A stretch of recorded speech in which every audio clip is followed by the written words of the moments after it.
Shalom Bapak Ibu yang terkasih dalam Tuhan. Renungan kita kali ini bertemakan kembali kepada firman. Kita akan banyak belajar dari seorang Raja Yosia, raja yang takut akan Tuhan. Kita baca di dalam 2 Raja-Raja 23 ayat yang kedua.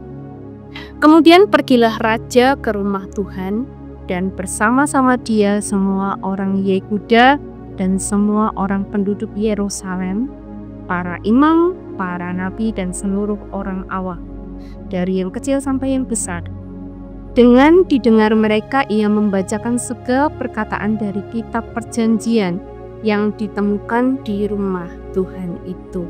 Nah, Bapak Ibu, di sini kita akan belajar apa yang dilakukan Raja Yosia, yaitu di mana saat itu kerajaan Yehuda itu adalah kerajaan orang-orang Yehuda yang tidak takut akan Tuhan.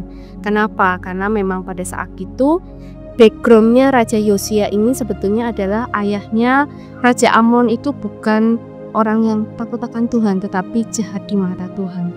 Begitu juga dengan kakeknya Raja Manasye, itu lebih jahat di mata Tuhan.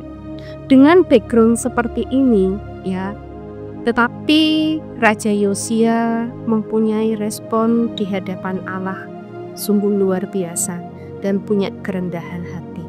Ya, biarpun saat itu ayahnya, kakeknya ya jahat di mata Tuhan, tetapi Raja Yosia ini punya respon dan punya action yang benar di hadapan Tuhan. Apa sih yang Raja Yosia lakukan? Ya, saat Raja Yosia ini mendengarkan bahwa ternyata ada kitab Taurat, ya, dia langsung mengumpulkan seluruh rakyatnya, dan saat kitab itu dibacakan, ya, Raja Yosia langsung mengoyakkan bajunya dan dia menyesal di hadapan Tuhan. Ternyata apa yang dilakukannya selama ini beserta seluruh rakyatnya adalah jahat di mata Tuhan. Dan kemudian Raja Yosia itu langsung memperbaharui perjanjiannya dengan Tuhan. Bahkan dia itu juga menghancurkan berhala-berhala, mezbah Baal, ya, bukit-bukit pengorbanan, praktek okultisme dan ibadah kepada dewa-dewa ini langsung ditiadakan.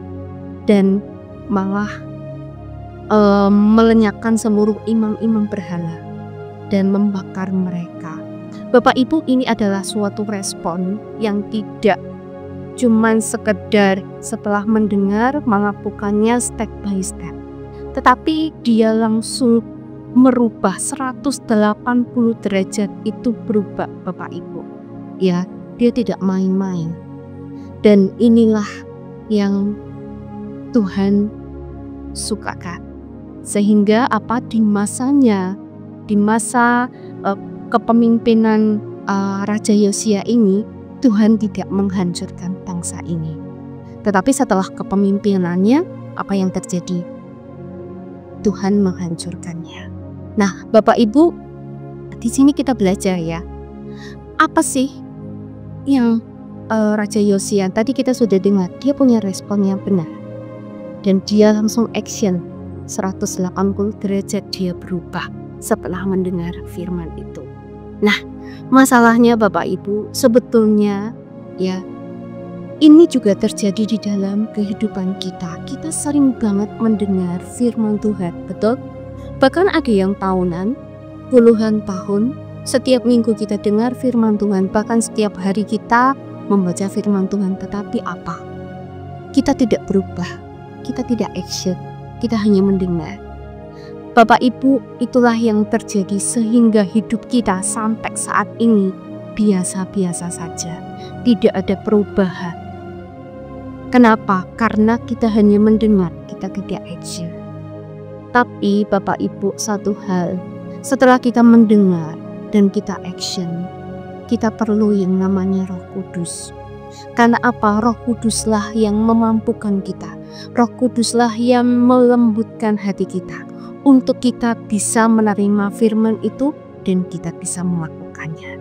Ayo Bapak Ibu, tidak ada kata terlambat. kita respon firman Tuhan, kita kembali kepada firman, kita action, dan kita minta pertolongan Roh Kudus untuk memampukan kita melakukan semuanya. Terima kasih, Tuhan Yesus memberkati.